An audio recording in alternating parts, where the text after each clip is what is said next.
Pet Life Radio. This is Pet Life Radio. Let's talk pets.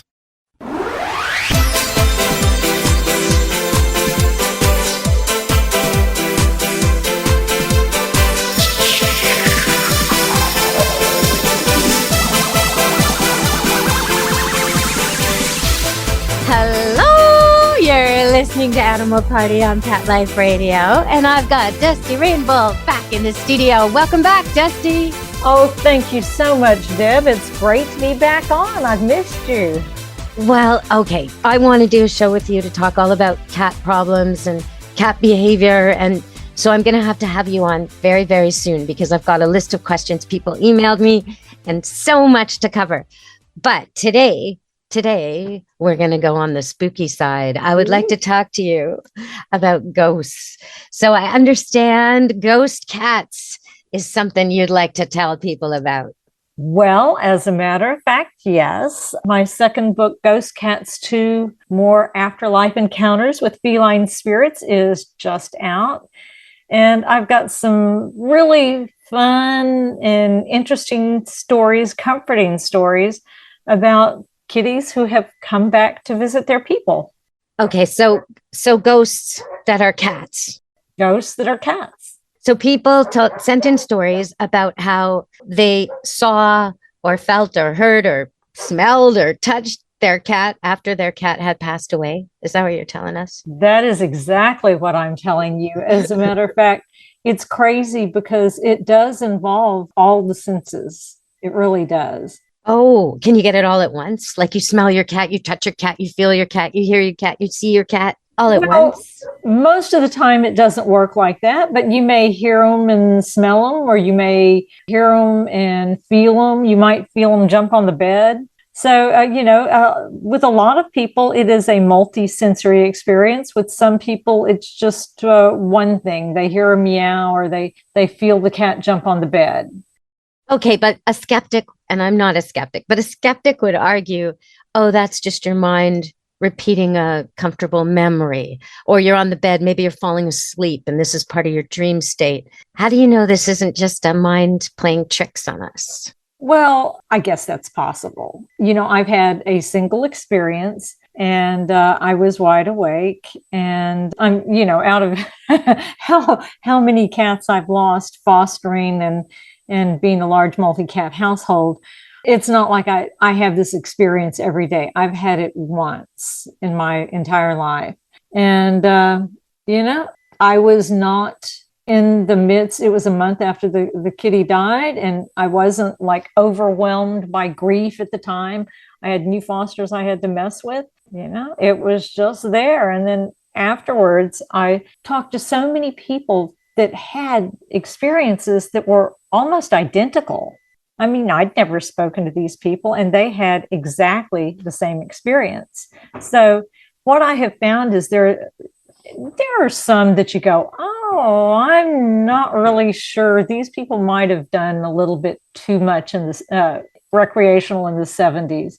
But there seems to be a commonality, a common thread among the stories, and nobody's talking to each other. So there's got to be something. Okay. So when it happened to you, what happened? Well, I had a foster kitten who was hydrocephalic. He had water on the brain.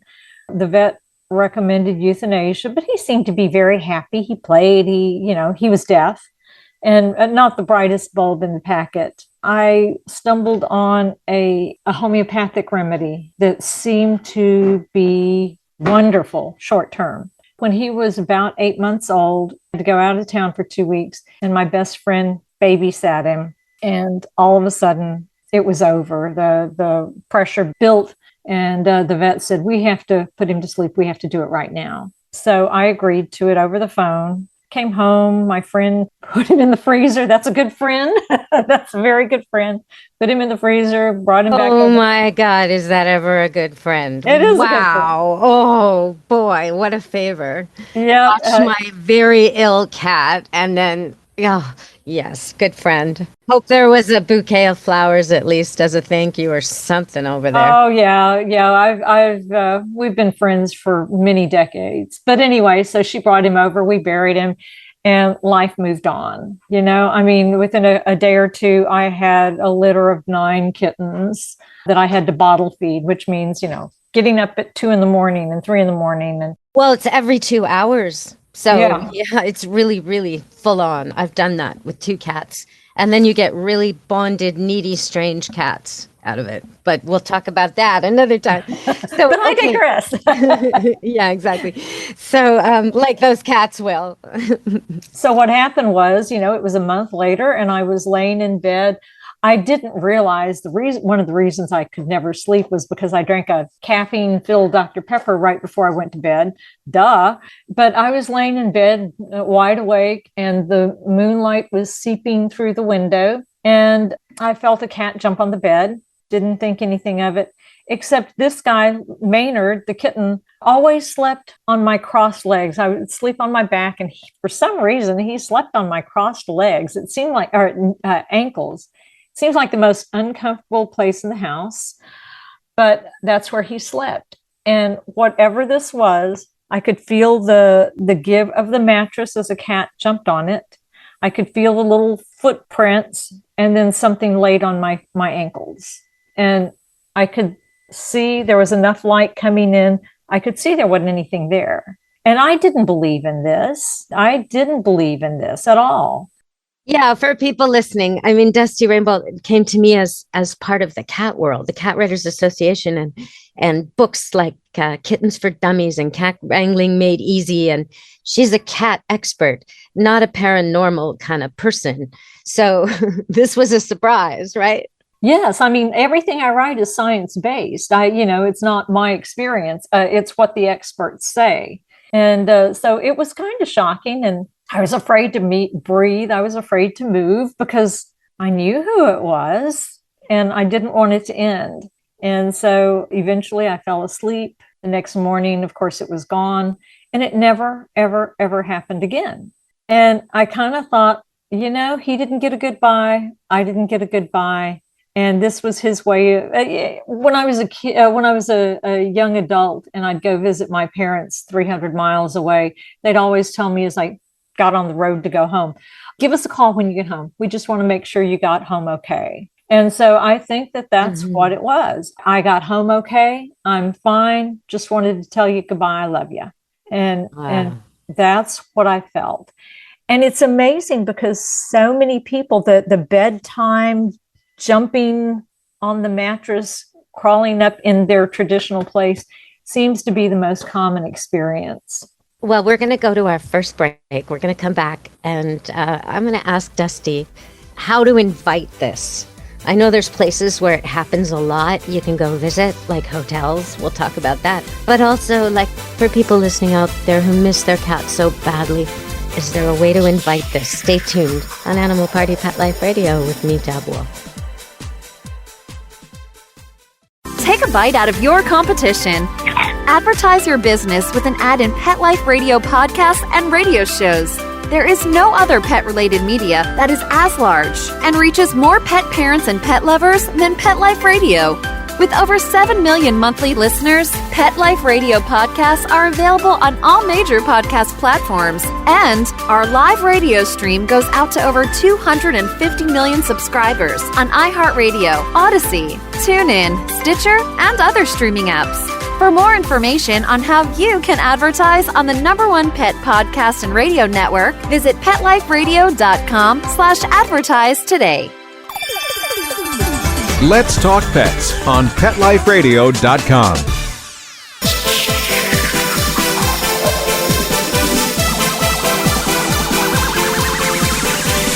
Hello! We're back on Animal Party on Pet Life Radio with Dusty Rainbolt, my guest, the cat wrangler herself. Welcome to the show, everybody who's just tuned in. You're about to hear how to see, hear, smell, or feel your long-lost cat.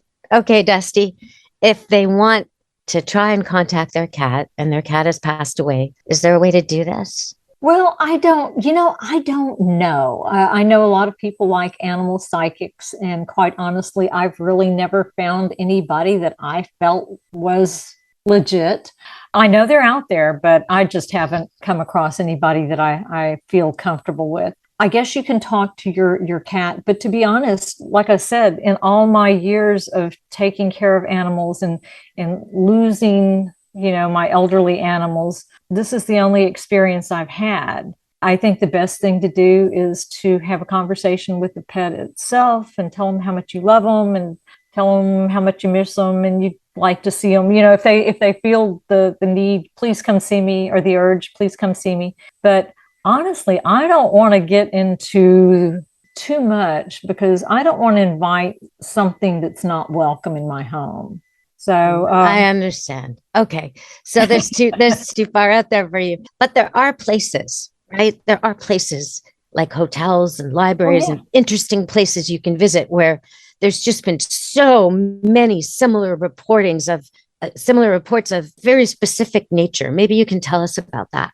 Absolutely. As a matter of fact, I'm doing research for a book on places that are haunted by animals, public places. And it's shocking how many there are. And it's not just cats. There are a lot of hotels and tourist sites that have dog spirits and horse spirits. And even, I think in Arizona, there's a phantom camel. So different people at different times with no prior knowledge report seeing a camel. Is that what you're saying? That's what I'm saying. Yes.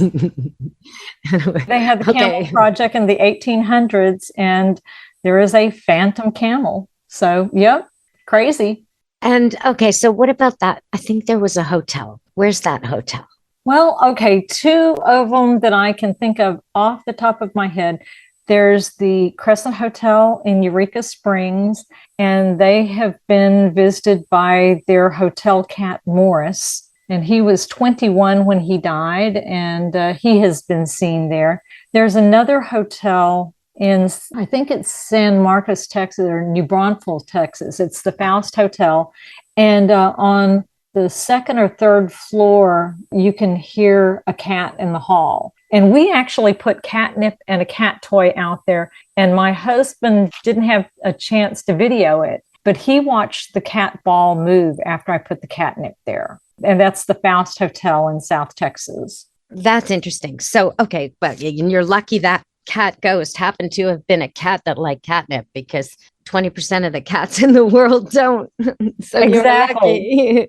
Exactly. Or maybe he just liked the cat ball. But yeah, they did seem to move an inch or so on its own. And yeah, that was pretty amazing.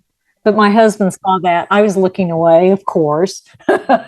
Well, since we've wandered into the toy section here, I want to know, how come there's no squeaky for cats? Why not? Why don't they have that down? I mean, they have the sound of a prey animal down really well. It goes like that, like a squeaking, poor, injured animal that draws dogs like crazy. How come they don't have one for cats? There must be like a mouse type of sound. They actually do have them. They have little squeaky toys. I mean, I can't think of any. No, but they don't squeak right. They squeak like this, and it doesn't do anything for the cat. I haven't found one that actually draws the cats the way dogs are drawn to a squeaky, like they can't resist it. I think part of that is because cats have such a high range of hearing. So they hear frequencies that we can't hear because they're too high, and even too high for dogs to hear. And so, I think that might be a little difficult to synthesize. But one time my cats brought a mouse in the house, and it sounded just like the little squeaky toys that I would pick up from the pet stores. Oh, okay. Okay. So, but I don't know if because the range is so much higher that they're just not hearing that and it doesn't affect them. My cats like them. See, but that's the perfect squeaky toy. They have a dog one out that squeaks beyond the range of human hearing, which is perfect because you don't want to sit there listening to your dog, like over and over again while you're trying to have a conversation. Instead, you don't have that, right? You don't have that at all. He's going to town on it and he can hear it, but you can't. So I would love to have a cat squeaky that I couldn't hear. That would be so much better than the kind I can hear. And if they can do it for dogs, they should be able to manufacture. You and I should start to manufacture this, Dusty. Absolutely. That's what we should do. Let's do this. Let's do this. Okay, well, we're going to go to another break while I think about that. And we'll be back with Dusty Rainbolt to talk more about ghost cats and where you can get this book just in time for Halloween. Molly, here's your dinner. Zeus, that's not your food. Don't let that happen to your precious cat. Elevate your cat's eating experience with the Cat Tree Tray. The Cat Tree Tray keeps your cat's food off the floor and conveniently located on the cat tree.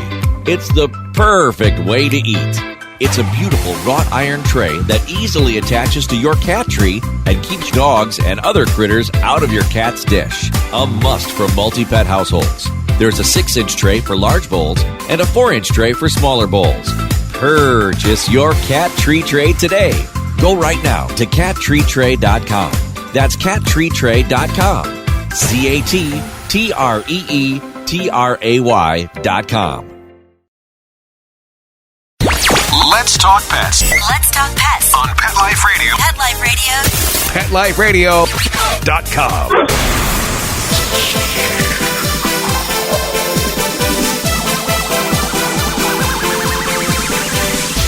Hello! We're back on Animal Party on Pet Life Radio. And me, Deb Wolf, and my favorite cat expert, Dusty Rainbolt.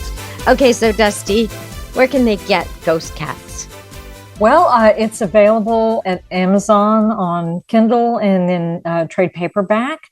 Also, if you have a particular boutique or bookstore you like, you should be able to order it through there. It's going to be available in hardback on October 1st. So if you want to give it as a gift, that's the perfect gift. And I will say that most of the feedback I've gotten from people who have lost pets and had to say goodbye to them, it's a very comforting book. Now, I'm not saying you're not going to cry. Okay. But, it's very comforting to know that there is something out there and that we will see them again. Well, can you tell us one of the stories from the book that really stands out? Okay. Well, there's all kinds of stories, but my favorite one was a lady named Ruth McClure in Dallas. And as a matter of fact, I met her cat. The cat was an old-fashioned Siamese named Pyewacket. And Pyewacket was 24 years old. This was in the 80s. And I knew her for about a year or so before she passed. But, Pyewacket was starting to get a little skinny. And, well, okay, let me tell you about Pyewacket first. She was a very communicative cat. Ruth worked 24-hour shifts as a nurse anesthetist at a local hospital. And so she would come home. She had 7 kids. So there's always something to do. And let's face it, the cat box was neglected on occasion.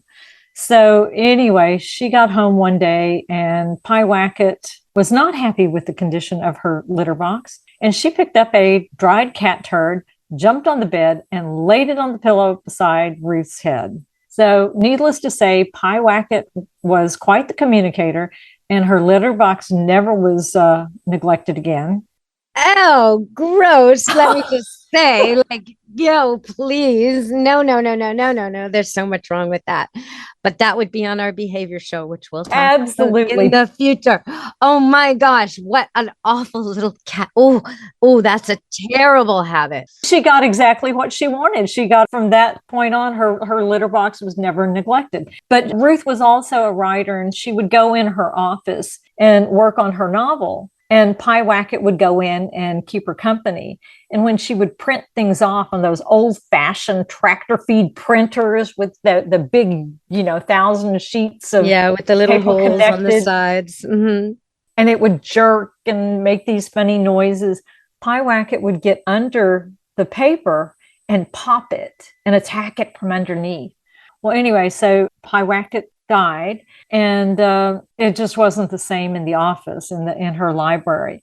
And the first time she went in there, she was really sad, and then she felt the kitty against her leg, as she had always done. And when it came time to print, the printer, the paper popped, and it did this almost every time. And then after about 4 or 5 months, it started growing less frequent and more sporadic. And eventually, Pyewacket wasn't arriving very often. And then Ruth got a new printer, one of the new flatbeds, and that was it. Pyewacket didn't come back. Oh, I probably would have saved that printer. I would have too, I think. I probably would have had candles all around it and I'd be waiting, Okay, so we have to end the show. I'm sad to say, but I hope you'll come back really soon because, like I said, I've got a whole bunch of behavior questions and I want to talk about cat behavior. So we'll be inviting Dusty Rainbolt back to the show on Animal Party Pet Life Radio. And thank you so much for coming today, Dusty. Well, thank you for having me. I appreciate it. And if any of your listeners have ghost animal stories, because I want to do a whole series on multiple species, they can go to my website, dustycatwriter.com, and leave me a message. And I'd love to hear from you. I do. I've told you about it before, but they're dogs. They're not cats. Well, dogs, I cats, do. horses. I even have a ghost bunny story. Wow. The times it happened to me, and it's twice to me, once to my son, the 2 times it happened to me, it was both, I thought it was a dream, except that there was a message. And then the message rang true. In one case, I'll just tell you quickly. It was Rudi the Collie, rough Collie, like Lassie. And he was blind when I met him. And the owners had him on leash and they could never take him off leash. And so I ended up training him so he could be off leash, even though he was totally blind. And he was so grateful, this dog, so grateful. So he used to come to camp all the time and he died, as an older dog, like they do. And I didn't know he had died. And a couple of weeks later, or maybe not even, maybe a week later, I had this really bad dream in the middle of the night that woke me up. It was so startling. And it was him. It was just his head kind of hovering in the air. And he was sort of moving his mouth, but words were coming out like English. So that's strange. And he was basically, he was telling me, stay away from the bridge, stay away from the bridge. So I thought that's really strange. Next day, I called his owners just to see how he was doing. And they told me the bad news that he'd passed and how sad it was. And so when I got off the phone, I went down to the bridge and my bridge over my river in the back of my property was completely destroyed. And I just thought, oh my God, thank you, Rudi. Thank you, Rudi. How did you know? I don't know. I can't answer any of it, but thank you, Rudi. So, oh my goodness, that is amazing. I know. And you can't really argue with that.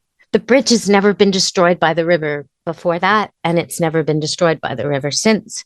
But the river just got so high, it went over the bridge, and then the weight of the water just cracked it. So it was very dangerous. And he was right to warn me. If I'd gone over there with a whole group of dogs, that could have been bad news. So thank you, Rudi. Yeah. Anyway, Rudy. Okay. So yay, Rudi. So let's tell everybody, hey, I'm just wondering if maybe when he died, he got his eyesight back. That would have been, maybe that's how he knew the bridge was out. Well, okay. So Dusty, tell everybody how they can get the book one more time and then we'll close the show. Okay, well, you can pick it up at Amazon.com, both paperback and Kindle. And then October 1st, you can pick up the hardcover. And you should be able to order it through almost any retail outlet as well. Well, thank you so much. All right, everybody, it's time to end the show. It's time to end the party. Thank you so much for listening. From me, Deb Wolf, and Animal Party and Pet Life Radio, and Dusty Rainbolt, be good to your animals. Let's Talk Pets, every week on demand, only on PetLifeRadio.com.